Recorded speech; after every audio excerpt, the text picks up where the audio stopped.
আসসালামু আলাইকুম ওয়া রাহমাতুল্লাহ। আমি প্রায় যে বলি ভারত যে জ্ঞানী গুণী মুনি ঋষিদের দেশ, সেটা বলার অপেক্ষা রাখে না। রিসেন্টলি যে এরকম হয়েছে এরকম না, এটি সেই অতীতকাল থেকে।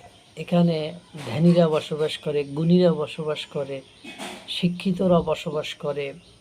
এখানে মানুষ শিক্ষা নিয়ে গবেষণা করে। এখানকার মানুষ ধৈর্যশীল, জ্ঞানের প্রতি তাদের অতৃপ্ত যে বাসনা, সেই বাসনা থেকে তারা প্রচুর চর্চা, প্র্যাকটিস এগুলো করে থাকে।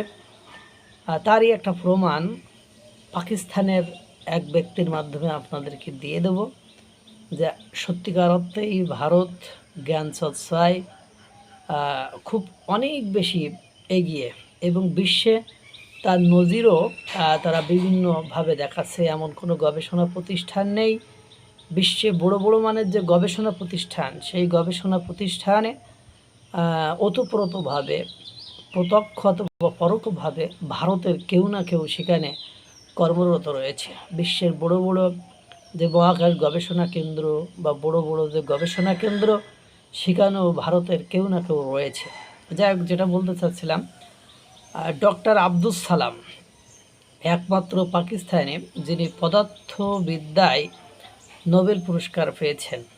পুরস্কার পাওয়ার পর তিনি ভারতে আসেন, তা আর তদানীন্তন প্রধানমন্ত্রী শ্রীমতী ইন্দিরা গান্ধীকে অনুরোধ করেন তার প্রাক্তন শিক্ষক শ্রী অনিলেন্দু গাঙ্গুলির খোঁজ বার করে দিতে।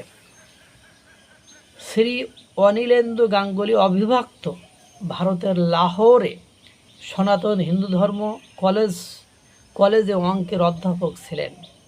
ডক্টর সালাম তার কাছে 1934 থেকে 1938 সাল পর্যন্ত অঙ্ক শিখেছিলেন।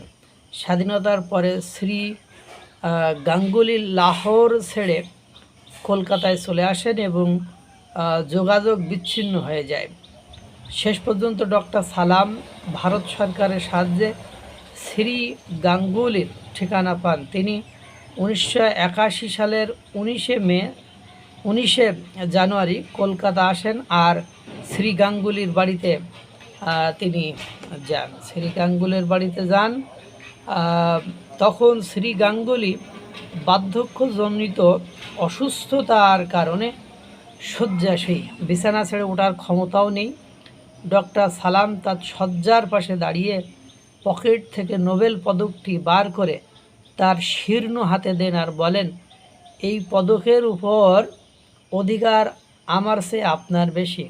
আপনি আমাকে অঙ্ক ভালোবাসতে শিখিয়েছিলেন। অর্থাৎ যে পদার্থবিজ্ঞানে নোবেল পুরস্কার জন্য অঙ্কে একটু এক্সপার্ট হতে হয়, সেই অঙ্ককে ভালোবাসতে শিখেছিলেন এই শ্রী গাঙ্গুলি, অনিলেন্দু গাঙ্গুলি। তা দেখেন, এই হলো অবস্থা। একমাত্র পদার্থবিদ্যায় নোবেল পুরস্কার বিজয়ী পাকিস্তানি প্রোডাক্ট আব্দুস সালাম, ডক্টর আব্দুস সালাম, সে মূলত কার জন্য পেল? সেই ভারতের সেই শিক্ষক শ্রী অনিলেন্দু গাঙ্গুলির ম্যাথের প্রতি তার আগ্রহ তৈরির জন্য বা ম্যাথ ভালো করে শেখানোর কারণেই পেয়েছিলেন।